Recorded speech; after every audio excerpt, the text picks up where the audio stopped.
Hello again, Star Trek Attack-Wing fans. Today, I just got the newer of the two starters. Though you can kind of consider Alliance 1 to be a starter as well.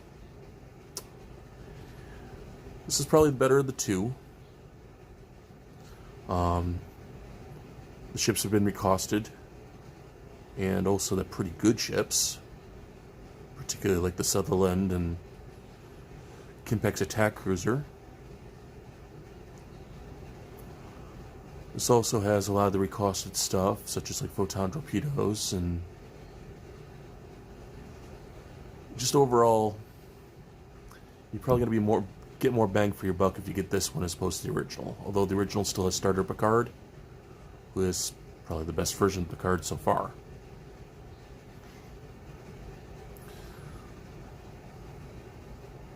Alright, let's go ahead and unbox this thing.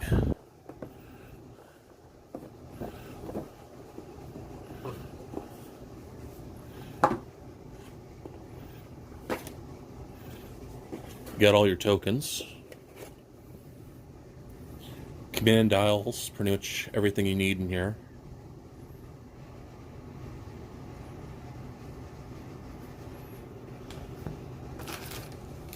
Got your dice. Parts to the stands and also the dials. Rather important thing, the damage deck. This is the exact same damage deck that is in the Alliance starter. Then of course we got our ships.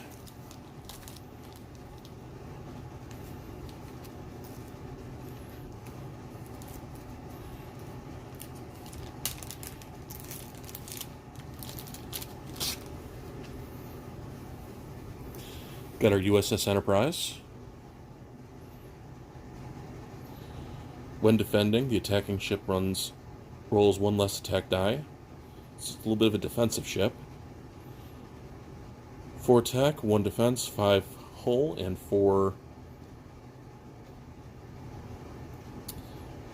shields. 1 tech slot, 1 weapon, 3 crew. 26 points. The old one was 28 points. And honestly, this is the much better ship. And you can still gain the ability the original had just by taking dorsal phasers right from the Alliance box. Ironically, it comes out to be about the same points, and you still have the ability from rolling -1 attack dice. So overall, as far as Galaxy goes, she's the better ship. Generic, 22 points. Loses a shield. Loses a crew spot. Generally, I wouldn't take a generic Galaxy. There's better ships you can take. And if you're going to run a Galaxy, you want to take a named one, probably either this version of the Enterprise or the Odyssey. Sutherland. Nebula-class starship. 4-1, 4-4. 1 tech, 1 weapon, and 3 crew, 23 points. 1 defending, cancel 1 hit. I have not played a tournament in a long time, but this is a very strong ship, especially for 23 points. I mean, I've played the Phoenix before, enjoyed it, and this is far superior to the Phoenix. Generic Nebula, loses a shield, loses a crew slot, 19 points.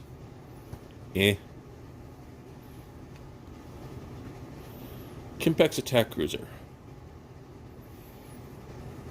Now this is another ship at its play, especially with Burrell Swarm. Action, target all cloaking friendly ships within 1 or 2. Place a battle station token beside target ships. So pretty much it sacrifices its action and gives everyone else a battle station's command.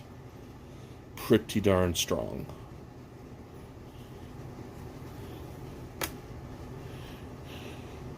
Generic Vorcha loses a shield, loses a crew slot.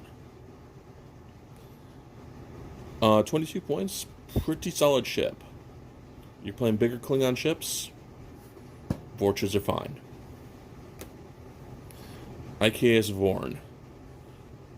4-1, 5-3, 1 tech, 2 crew, and a weapon. 24 points. When attacking, this ship is cloaked. If the defending ship is at range 1, this ship rolls +2 attack dice. If the defending ship is at range 2, +1 attack die.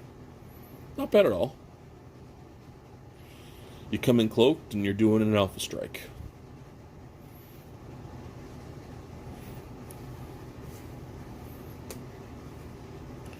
Generic Cavort,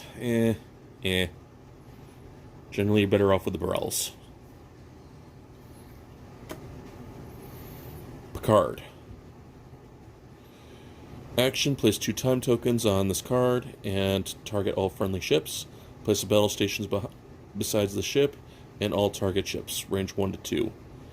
2 talent slots, 8 command, 6 points. He's not a bad Picard, but the problem is original starter Picard exists, and he's a free action. But if you want to get mass battle stations and carry a couple of talents, this is your Picard. Data. Target a cloaked opposing ship, remove target ship's cloak token, enable its shields. Problem is, he is a Captain Skill 4, and he's 3 points. He's a little on the expensive side. Plus also, I think the original Sutherland's Captain Data is a little bit better. He leaves ships vulnerable, even though it costs a crew slot or whatever. Riker. Target the ship or a friendly ship. Upgrades equipped to the target ship cannot be affected by opposing effects this game round. It's alright to protect your crew combos. I tend to like Hathaway Riker, which on a small ship he rolls extra attack dice and extra defense dice. But, I mean, he's not a bad captain. Kimpek. Spend 1 shield token from the ship. Place 3 evade tokens beside the ship.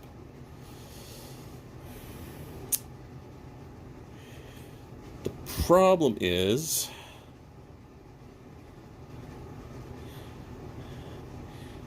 you kind of get the same effect from getting cloaked.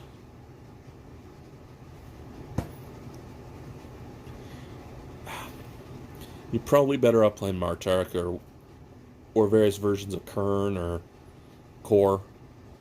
There's better Klingon captains.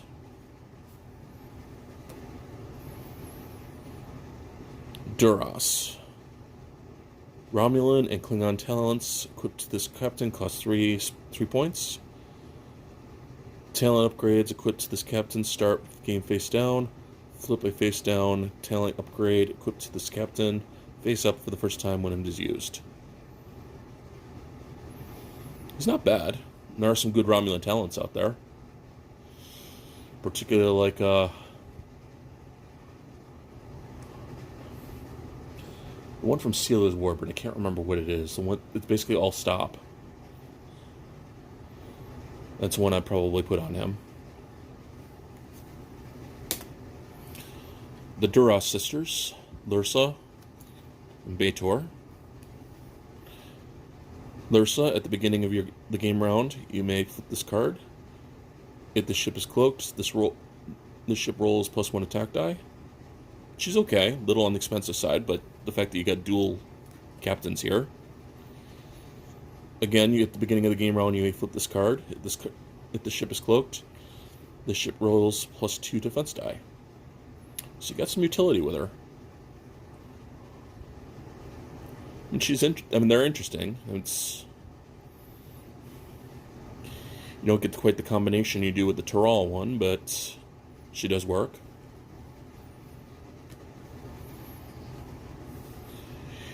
Alright, we get into the crew. Christopher Hobson. If the defending ship is cloaked, the defending ship rolls -2 defense dice.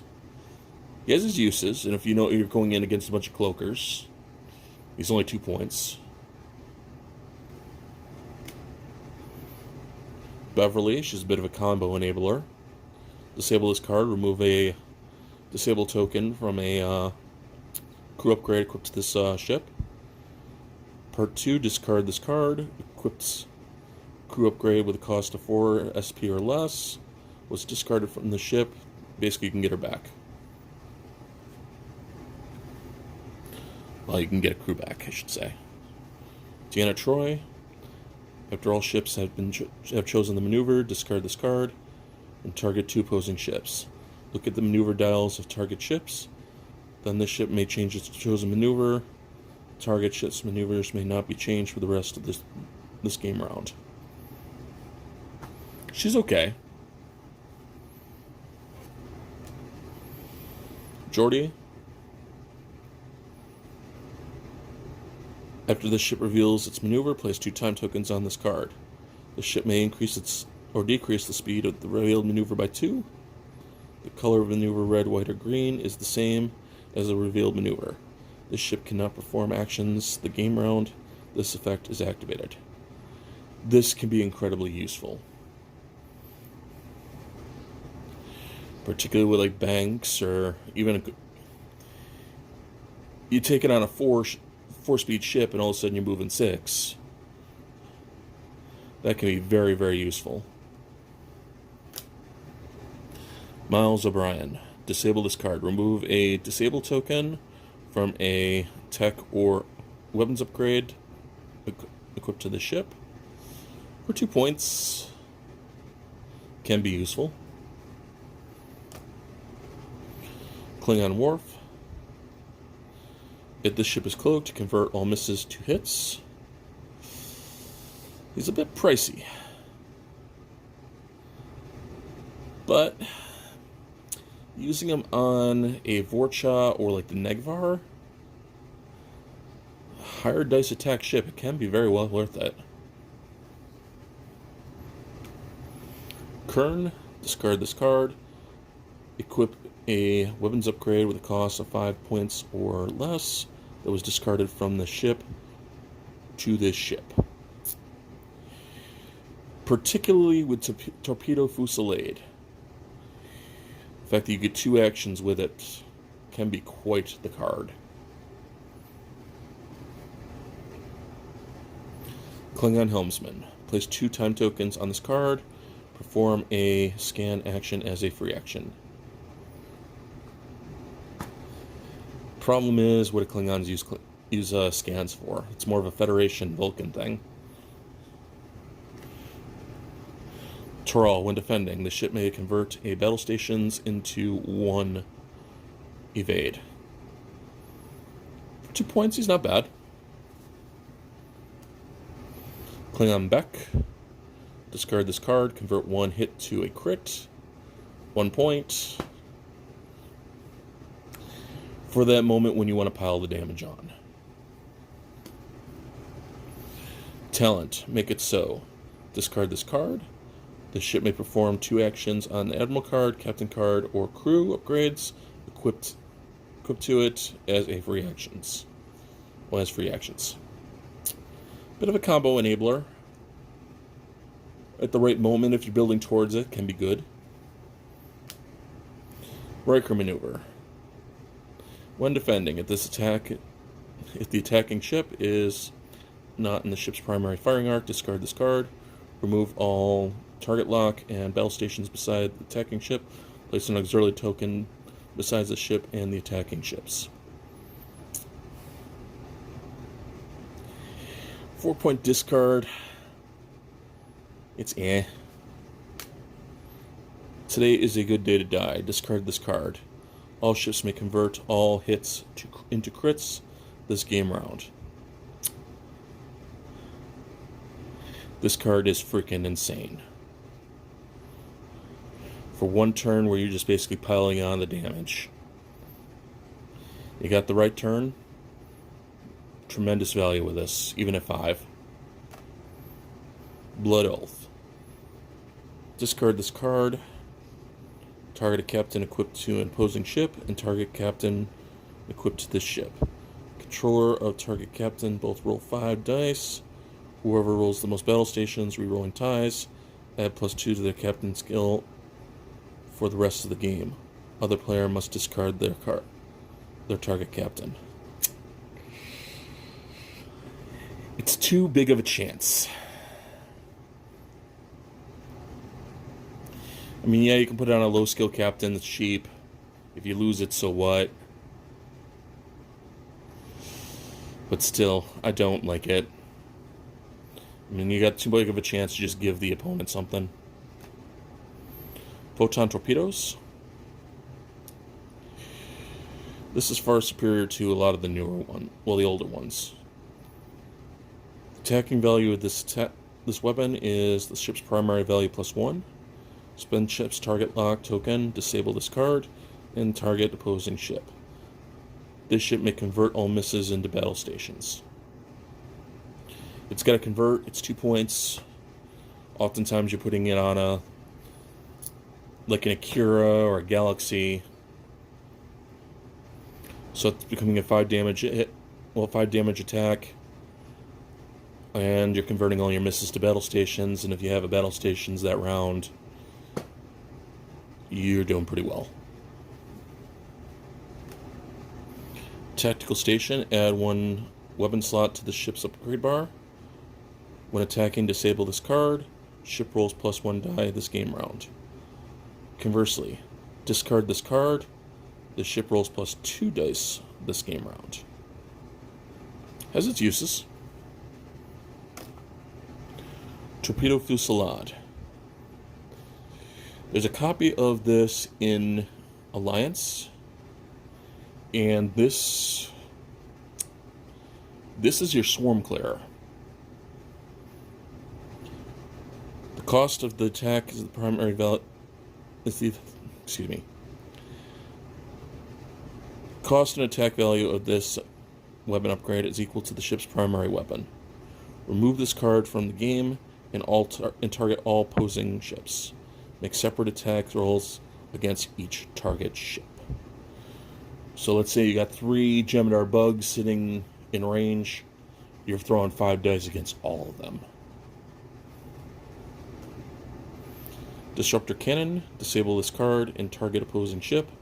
If the defending ship has an auxiliary power token, beside it, the ship rolls +1 attack die. For 2 dice, it's not a bad weapon. It's only got a rear arc. Exocomp, aka Peanut Hamper. Planning phase. Place 2 tokens on this card. Prepare 1 damage to this ship's hull. If she doesn't beam off and then betray you.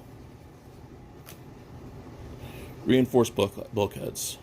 When defending, the ship receives a face-up damage card. Turn that damage card face down, unless it is a warp core breach. It's a way to get rid of that stunned helmsman or bad card other than warp core breach. And of course, we got our movement cards. Like I said, the cards are better costed in this set compared to the original. I mean, you don't have the Kazara from it, the Romulan ship. But overall, this is honestly the better starter, and this one's generally gettable. I'm going to start doing some reviews to both mechs and also ships. Probably 1 a week. And we'll still continue with Star Trek Alliance missions, and also, and with the Matara Nebula fight, that video is turning into a bit of a success for me. We will continue to try to create some more custom cards and try to do some more missions. Alright, until next time, gamers.